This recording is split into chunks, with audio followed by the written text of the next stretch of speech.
Hi friends, welcome to my YouTube channel it's మెడే 360. Friends, మన ఈ వీడియోలో మాట్లాడే టాపిక్ ఏంటంటే, బోర్డు మీద చూస్తున్నారు కదా, కానిస్టేబుల్ జాబ్ పక్కా కొట్టాలనుకుంటే ఈ విధంగా చదవాలి. ఏ విధంగా చదవాలి, ప్రిలిమ్స్కి ఏ విధంగా చదవాలి, మెయిన్స్కి ఏ విధంగా చదవాలి, దానికి సంబంధించి స్ట్రాటజీ గురించి అయితే ఈ వీడియోలో డిస్కషన్ చేయబోతున్నాను. ఈ వీడియో చేయడానికి గల రీజన్ ఏంటంటే, చాలామంది నాకు మన టెలిగ్రామ్ గ్రూప్ అయితే ఏదైతే ఇట్స్ మెడే 360 ఛానల్ ఉందో, ఆ టెలిగ్రామ్ గ్రూప్లో చాలామంది అన్న ఇప్పుడు కానిస్టేబుల్ నోటిఫికేషన్ కొంచెం లేట్ అవుతుంది, ఓకేనా, ఈ ఉన్న టైంని ఎట్లా యూటిలైజ్ చేసుకోవాలి, ఏ విధంగా చదువుకోవాలి, ఏ సబ్జెక్ట్ని ఏ విధంగా చదవాలి, మ్యాథ్స్లో ప్రాబ్లం అవుతుంది, జిఎస్లో ప్రాబ్లం అవుతుంది అంటే రెండు వర్గాలు ఉన్నాయన్నమాట. ఎట్లా ఏ విధంగా అంటే, కొంతమందికి మ్యాథ్స్ ప్రాబ్లం అయితే, కొంతమందికి జిఎస్ ప్రాబ్లం అవుతుంది. కొంతమంది మ్యాథ్స్ బాగా చేస్తున్నా, కొంతమంది ఏమో జిఎస్ బాగా చదవలేకపోతున్నా, చదివింది గుర్తుండట్లేదు, ఏ విధంగా చదవాలి. మళ్ళీ ఒక్కొక్క బుక్స్ ఏంటంటే, విన్నర్స్ పబ్లికేషన్ ఇప్పుడు ఇండియన్ హిస్టరీ చూసుకుంటే దగ్గర 700-800 పేజీలు ఉన్నాయి. ఆ 800 పేజీలు అన్నీ పక్కా గుర్తుంచుకోవాలా, అన్నీ ఇప్పుడు 800 పేజీకి 800 పేజీలు అన్నీ గుర్తుంచుకోవాల్సిన అవసరం లేదు. మనకు ఏదైతే కంటెంట్ కావాలో, ఏదైతే మెయిన్ పాయింట్ కావాలో అవే చదవాలి, అవే గుర్తుంచుకోవాలి. ఆ విధంగా ప్రిపరేషన్ స్ట్రాటజీ అనేది ఈ వీడియోలో నేను చెప్పబోతున్నాను.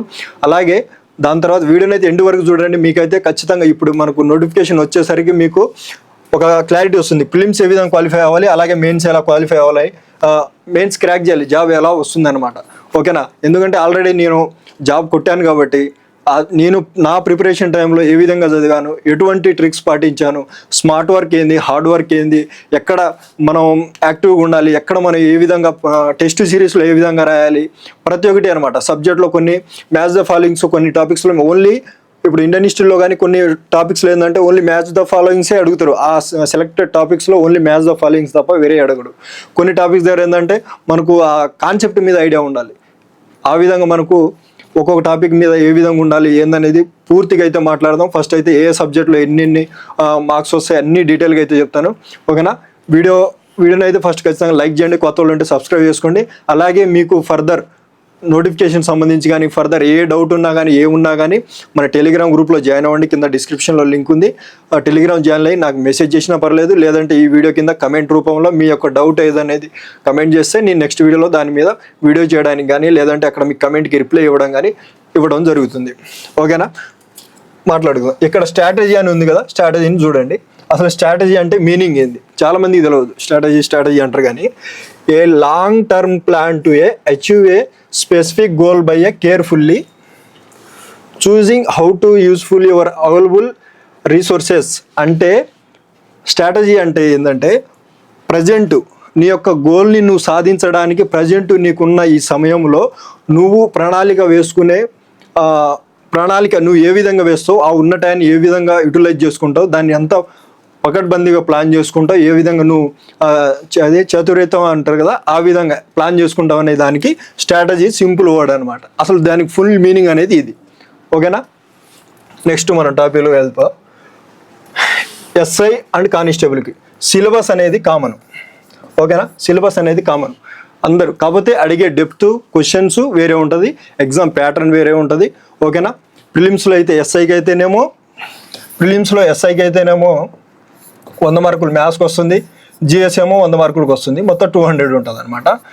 దీంట్లో పీసీకి అయితే, కానిస్టేబుల్కి అయితే మాత్రం 200కి 25 మ్యాథ్స్ ఉంటుంది, అంటే 50 మార్కులకు ఉంటుంది అనుకోండి. ఎట్లా అంటే 25 మ్యాథ్స్, 25 రీజనింగ్, ఇట్లా 50 ఉంటాయి. ఇక్కడేమో 100 ఉంటాయి అనమాట. ఈ విధంగా మనకు ఇచ్చే పేపర్ విధానం అంటే టెస్ట్ వేరే ఉంటుంది, కానీ సిలబస్ అనేది చదివే బుక్స్ కానీ ఆ చాప్టర్స్ కానీ అన్నీ ఒకటే ఉంటాయి. సో మనకి ఇదైతే అడ్వాంటేజ్ అనమాట. మీరు ఎస్ఐ గట్టిగా చదివితే కానిస్టేబుల్ ఈజీగా వచ్చేస్తుంది. ఇంకా మీరు మంచి ప్రిపరేషన్ ప్లాన్ కానీ ఉంటే మాత్రం ఖచ్చితంగా ఎస్ఐ మాత్రం కొట్టవచ్చు. ఎందుకంటే మీకు పోస్టులతో సంబంధం లేదు. ఈసారి పోస్టులు తక్కువ వస్తున్నాయి, ఎక్కువ వస్తున్నాయి అన్ని మైండ్లో పెట్టుకోకండి. మీకు కావాల్సింది మీ జోన్లో ఒక పోస్టు అంతే, ఓకేనా. మీకు కావాల్సింది ఏంటంటే టార్గెట్ ఈసారి 260 పెట్టుకోండి. ఎందుకంటే లాస్ట్ టైం కట్ ఆఫ్లు ఎస్ఐ వాళ్ళు చెప్తున్నా, లాస్ట్ టైం కట్ ఆఫ్లు చూశారు కదా, ఏ కేటగిరీని మనం నమ్మాల్సిన అవసరం లేదు, అస్సలు నమ్మొద్దు. ఎక్కడికి పోతుందో అర్థం కావట్లేదు కట్ ఆఫ్. కాబట్టి మన కష్టాన్ని, మన హార్డ్ వర్క్ని అదే నమ్ముకోవాలి తప్ప లక్కుని అసలు నమ్మొద్దు. లక్ ఏంటంటే మనకు కష్టపడి ఎగ్జామ్ రాస్తాం కదా, అప్పుడు అదే లక్కీగా మనకు నీ హార్డ్ వర్క్ని చూసి లక్ అనేది మన దగ్గర వస్తుంది, అంతే తప్ప నువ్వు హార్డ్ వర్క్ చేయను, చదవను, తిరుగుతా అటు ఇటు అంటే మాత్రం లక్ నీ దగ్గర రాదు. దళిద్రమైన నీ చుట్టూ తిరుగుతుంది. నీ హార్డ్ వర్క్ని బట్టే లక్ అనేది నీ రావడం జరుగుతుంది. ఇప్పుడు మీకు సబ్జెక్ట్ వైజ్గా చెప్పేస్తాను చూడండి. ఒక్కొక్క సబ్జెక్ట్లో అసలు ఎంత స్కోర్ అనేది రావడం జరుగుతుంది, క్లియర్గా ఉంటుంది చూడండి. ఫస్ట్ మామూలుగా రీజనింగ్ 25 మార్క్స్ ఉంటుంది కానిస్టేబుల్, ఓకేనా. కానిస్టేబుల్కి 25 మార్కులు ఉంటుంది. ప్యూర్ మ్యాథ్స్ అండ్ అర్థమెటిక్ వచ్చేసి మనకు 25 మార్క్స్ ఉంటుంది, ఓకేనా. 25 మార్క్స్ ఉంటుంది, 25 మార్క్స్ ఉంటుంది. ఇక్కడ ప్యూర్ మ్యాథ్స్ వచ్చేసి దీంట్లో 5 to 6 ఉంటుంది అనమాట, ఇక్కడ ఈ 25లో, ఓకేనా. ఇది రీజనింగ్ మ్యాథ్స్ అనమాట, ఓకేనా. ఎవరైనా రాసుకుంటా అంటే రాసుకోండి, క్లియర్గా రాస్తా.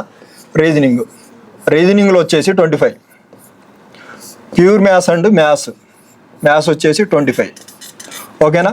ఇంగ్లీష్ వచ్చేసి ఇది కానిస్టేబుల్ సంబంధించి చెప్తాను అనమాట, 20 మార్క్స్ ఉంటుంది, ఓకేనా. ఇండియన్ హిస్టరీ వచ్చేసి ఇక్కడ మెయిన్ కీ రోల్ పాటిస్తుంది అనమాట, 20 మార్క్స్ ఉంటుంది. ఈజీగా 15 నుంచి మీరు ఏ ఎగ్జామ్ అయినా చూడండి, ప్రీవియస్గా 2022 నోటిఫికేషన్, 18 నోటిఫికేషన్, 16 నోటిఫికేషన్, ఏ నోటిఫికేషన్ చూడండి, ఇండియన్ హిస్టరీలో మాత్రం ఇది మాత్రం పక్కా ఉంటుంది. అది ప్రిలిమ్స్ అయినా మెయిన్స్ అయినా ఏ ఎగ్జామ్ అయినా కానీ, ఓకేనా. 15 నుంచి 20 మార్కులు ఖచ్చితంగా వస్తుంది. జియోగ్రఫీ, ఓకేనా. జాగ్రఫీ కూడా అంతే ఉంటుంది, 15 నుంచి 20 మధ్యలో ఆ స్కోరింగ్ సబ్జెక్ట్ అనమాట. ఇది ఈ విధంగా ఉంటుంది. తర్వాత వచ్చేసి కరెంట్ అఫైర్స్ మాత్రం ఈ మధ్య మాత్రం బాగా అడుగుతున్నారు అనమాట, 15 మార్కులు పక్కా ఉంటాయి, ఓకేనా. మీరు ఇక్కడే చూడండి, 50, 70, 90, జియోగ్రఫీ 15 వేసుకోండి, ఓకేనా. ఈ 30 అంటే 120 మార్క్స్ ఓన్లీ. ఏది రీజనింగ్, మ్యాథ్స్ 3, 4, 5, 6 ఈ 6 సబ్జెక్ట్లోనే 120 మార్క్స్ వస్తున్నాయి, ఓకేనా. 120 మార్క్స్ వస్తున్నాయి. మీరు ప్రిలిమ్స్ అయినా కానీ మెయిన్స్ అయినా కానీ గుర్తుపెట్టుకోండి, మీకు 120 మార్క్స్ వస్తే ప్రిలిమ్స్ క్వాలిఫై గారా మీరు ఏ కేటగిరీ ఉన్నా కానీ. ఇదే 120 మార్క్స్ వస్తే మాత్రం మీకు ఏ అంటే మెయిన్స్లో ఏ డిస్టిక్ ఉన్నా కానీ ఖచ్చితంగా 120 సివిల్ కానిస్టేబుల్ వస్తుందా రాదా, ఖచ్చితంగా వస్తుంది, ఓకేనా. ఇంకా మీరు ఈ 6 సబ్జెక్టులే కాదు, మెయిన్స్కి వచ్చేసి ఇంకా వేరే సబ్జెక్ట్స్ ఉన్నాయి కదా, ఎకానమీ అని చెప్పేసి, పాలిటీ ఈజీ అనమాట. టక్కని ఆర్టికల్స్ కానీ దానికి సంబంధించింది చిన్న లాజిక్స్ ఉంటాయి, ఆ లాజిక్స్ అనేది గుర్తుపెట్టుకొని చేసేస్తే ఇచ్చే 10 మార్క్స్ ఒకవేళ కానిస్టేబుల్కి 10 వరకు వస్తాయి, 10 to 12 వరకు వచ్చాయి. ఆ 10 to 12 వరకు ఈజీగా 6, 7 చేయొచ్చు పాలిటీలో. ఆ విధంగా చేస్తే ఈజీగా మీరు క్రాక్ 130 చేయొచ్చు, ఓకేనా. 130 స్కోర్ చేయొచ్చు. 130 స్కోర్ చేస్తే ప్రిలిమ్స్ ఎందుకు అంటే సేమ్ సిలబస్ నేను ఇప్పుడు ఏదైతే చెప్పినో అదే విధంగా చదివితే ప్రిలిమ్స్ ఎందుకు క్వాలిఫై గారు, మెయిన్స్ ఎందుకు క్రాక్ చేయరు. బట్ ఇక్కడ ఏంటంటే అందరూ మిస్టేక్ చేసేది ఏంటంటే అసలు ఆ మార్క్స్ రావడానికి అంత ఈజీ కాదు. నేను ఇప్పుడు ఇంత ఈజీగా చెప్పేసినట్టు ఆ మార్క్స్ అనేది రావు, 100% అది. ఏ విధంగా చదవాలి, చదివింది ఏ విధంగా గుర్తుంటుంది, ఈ విధంగా అన్ని ప్రతిదీ. ఎందుకంటే ఇప్పుడు ఈరోజు చదివింది 10 రోజుల తర్వాత 100% గుర్తుంటుంది. ఎట్లా చదవాలి, ఏం చేస్తే గుర్తుంటుంది, ప్రతి దానికి లాజిక్స్ ఉంటాయి అనమాట. ఆ ప్రతి ఒక్క దానికి లాజిక్స్ని బేస్ చేసుకొని నేనేం చేసిన అంటే నెక్స్ట్ ఇక్కడ చూడండి.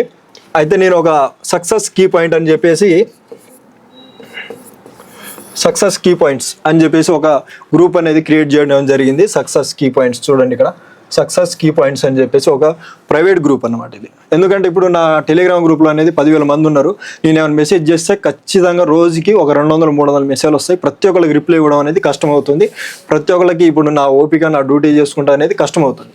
సో దాని ఉద్దేశం ఏంటంటే ప్రైవేట్ గ్రూప్ అయితే కొంచెం లిమిటెడ్గా ఉంటారు. నాకు వచ్చే మెసేజ్లు రోజుకి 10-20 మెసేజ్లు అనుకున్నా కానీ వాళ్ళకి రిప్లై ఇవ్వడం ఈజీ ఉంటుంది, వాళ్ళకి గైడెన్స్ ఇవ్వడానికి ఈజీగా ఉంటుందని చెప్పేసి సక్సెస్ కీ పాయింట్స్ అనేది ఒక ప్రైవేట్ గ్రూప్ క్రియేట్ చేయడం జరిగింది. ఇది చూడండి, అంటే ఈ స్క్రీన్ చూపించడానికి రీజన్ ఏంటంటే ఆల్రెడీ చూడండి, అంటే ఆల్రెడీ ప్రజెంట్ ఇప్పుడు 120 మెంబర్స్ ఉన్నారు, 120 అబోనే ఉన్నారు, ఓకేనా. ప్రజెంట్ ఈ వీడియో చేస్తున్న 120 అబోనే ఉన్నారు. అందులో మ్యాక్సిమం ఇన్ సర్వీస్ వాళ్ళు ఆల్రెడీ కానిస్టేబుల్ జాబ్ చేస్తున్న వాళ్ళే ఉన్నారనమాట. ఎస్ఐ ప్రిపరేషన్ అనమాట. అంటే వాళ్ళే నా మీద ఎంత ట్రస్ట్, నా గైడెన్స్ యొక్క ఎంత ట్రస్ట్ ఉండి వాళ్ళు జాయిన్ అయ్యారో ఒకసారి మీరు అయితే అర్థం చేసుకోండి. ఇక్కడ చదవండి, మీకు అర్థమైతే. థ్యాంక్ యూ అన్న, నేను కూడా నీలాగే పోలీసు వికారాబాద్లో ఒకప్పుడు నువ్వు చెప్పిన ట్రిక్స్ అండ్ టిప్స్ ఫాలో అయ్యి ఏఆర్ జాబ్ చేస్తున్నా, మళ్ళీ ఇప్పుడు సబ్ ఇన్స్పెక్టర్ ప్రిపరేషన్ అవుతున్నానని చెప్పేసి అన్నాడు, ఓకేనా. మీరు ఇక్కడ ఈ స్లైడ్ చూస్తే మీకు ఆటోమేటిక్గా అర్థమైపోతుంది అనమాట. మన యొక్క గైడెన్స్ కానీ మన యొక్క ఏదైనా కానీ ప్రిపరేషన్ ప్లాన్ కానీ ఏ విధంగా ఉంటుంది అనేది మీకు ఆటోమేటిక్గా అర్థమైపోతుంది. ఇక్కడ చూడండి, మీరు హెల్ప్ చేస్తే ఖచ్చితంగా కొడతానా అని చెప్పేసి అనడం జరిగింది. ఈ బ్రదర్ అనే కాదు, మన టెలిగ్రామ్ గ్రూప్ ఎవరైతే జాయిన్ అవుతారో మ్యాక్సిమం 90% వాళ్ళందరికీ ఖచ్చితంగా సబ్జెక్ట్ ఇంప్రూవ్ అవ్వాలి, పక్కా జాబ్ రావాలి 100%. ఏంటంటే ఒకవేళ హైదరాబాద్ వస్తే మీరు హైదరాబాద్లో ఉంటే మాత్రం హైదరాబాద్ నుంచి ఇంటికి జాబ్ కొట్టుకునే వెళ్ళాలి. అది ఏ విధంగా మళ్ళీ ఏమేమి అవాయిడ్ చేయాలి, ఏమేమి వదిలేయాలి అని చెప్పేసి ప్రతి ఒక్కటి చెప్తా. కొన్ని మాటలు అయితే డైరెక్ట్ చెప్పేస్తా, ఎందుకంటే కొన్ని తప్పదిగా ముఖం మీద చెప్తేనే అలాంటివి వదులుతారని చెప్పేసి నేను టెలిగ్రామ్ గ్రూప్లో కూడా చాలా చెప్పిన అనమాట. ఇది వదులుకోవాలి, దీనికి బాగా ఎడిక్ట్ అయి ఉంటాం, ఇలాంటి జోలికి పోవద్దు అని చెప్పేసి చాలా చెప్పిన. ఆ విధంగా ఓకే, ఈ గ్రూప్లో మనం జాయిన్ అవ్వాలంటే ఏంటంటే దీనికి సక్సెస్ కీ పాయింట్స్ గ్రూప్ ఉంది కదా, మీరు ఇప్పుడు డిస్క్రిప్షన్లో లింక్ ఉంటుంది, ఓకేనా. లింకు యాక్చువల్గా ఈ ప్రైవేట్ గ్రూప్ లింక్ అయితే ఇవ్వను, ఓకేనా. ప్రైవేట్ గ్రూప్ లింక్ ఇవ్వకుండా మామూలు 10,000 మంది ఉన్నారని చెప్పినాక ఇట్స్ మై డే 360 అని చెప్పేసి ఆ టెలిగ్రామ్ గ్రూప్ లింక్ అయితే ఉంటుంది. దాంట్లో జాయిన్ అయితే నేను ఇప్పుడు మీరు ప్రజెంట్ ఇది స్కానర్ ఉందిగా, ఈ స్కానర్కి మెంబర్షిప్ అనేది పెట్టిన అనమాట. ఫ్రీ అయితే మళ్ళీ 10,000 మంది జాయిన్ అయిపోతారు కాబట్టి మెంబర్షిప్ 49 రూపీస్ అనేది పెట్టడం జరిగింది. ఫ్రీ అంటే మళ్ళీ 10,000 మంది జాయిన్ అవుతారు, మళ్ళీ అందరికీ రిస్క్ అవుతుందని చెప్పేసి ఈ మెంబర్షిప్ పెట్టడం జరిగింది. ఈ మెంబర్స్ ద్వారా మీరైతే ఈ ప్రైవేట్ గ్రూప్లో జాయిన్ అయితే మాత్రం మీకు ప్రతి ఒక్కటి గైడెన్స్ కానీ ఏదైనా కానీ ఇవ్వడం జరుగుతుంది. ఎందుకంటే స్పెషల్గా వీళ్ళకి నేను గైడెన్స్ ఇద్దామనే ఇంటెన్షన్తో వాళ్ళకి చేయడం జరుగుతుంది అనమాట. ఆ ఇంటెన్షన్లో స్టార్ట్ చేయడం అయితే జరిగింది. ప్రజెంట్ ఇక్కడ కనిపిస్తున్న స్క్రీన్ షాట్, ఈ స్కానర్ని స్క్రీన్ షాట్ తీసి మీరైతే ఈ పేమెంట్ అనేది చేసి ఈ స్క్రీన్ షాట్ని ఇట్స్ మై డే 360 గ్రూప్లో జాయిన్ అయిన తర్వాత నాకు పర్సనల్గా మెసేజ్ చేశారనుకోండి, ఈ స్క్రీన్ షాట్ పంపిస్తే నేను మీకైతే ఆ గ్రూప్ లింక్ పంపిస్తా. అందులో ఆటోమేటిక్గా యాడ్ అయిపోవచ్చు. యాడ్ అయిపోయిన తర్వాత మీకు ఆటోమేటిక్గా ప్రతి ఒక్కటి మనం ఆల్ సబ్జెక్ట్స్ అనమాట, ప్రతి ఒక్కటి all subjects SI and constable, only SI కాదు కానిస్టేబుల్ మొత్తం పూర్తిగా మాట్లాడదాం అనమాట. ఆల్ సబ్జెక్ట్స్ గురించి మాట్లాడదాం. ఏ విధంగా చదవాలి ఏంటి, ఓకేనా, ఎక్కడ అవాయిడ్ చేయాలి, ఎక్కడ పట్టుకోవాలి అంటే ఇప్పుడు మీకు చెప్పిన కదా, మూమెంట్లో వదిలేయాల్సినవి ఉంటాయి, పట్టుకోవాల్సినవి ఉంటాయి. ఇది అంతెందుకు ఆల్ సబ్జెక్ట్స్లో ఖచ్చితంగా ఈ ఏరియా నుంచి బిట్టు పడిద్ది అన్న బిట్టు మాత్రం అస్సలు మిస్ కావద్దు. అలాంటి ఏరియా ఏది, ఇలాంటి పాయింట్స్ అనమాట ప్రతి ఒక్కటి డిస్కషన్ చేద్దాం అనమాట.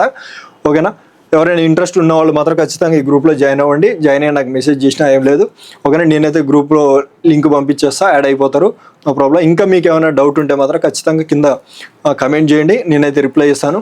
ఇంకా నెక్స్ట్ ఫర్దర్ మీ యొక్క డౌట్ ఏదైతే ఉందో దాని మీద అయితే నేనైతే వీడియో చేయడం. Thank you.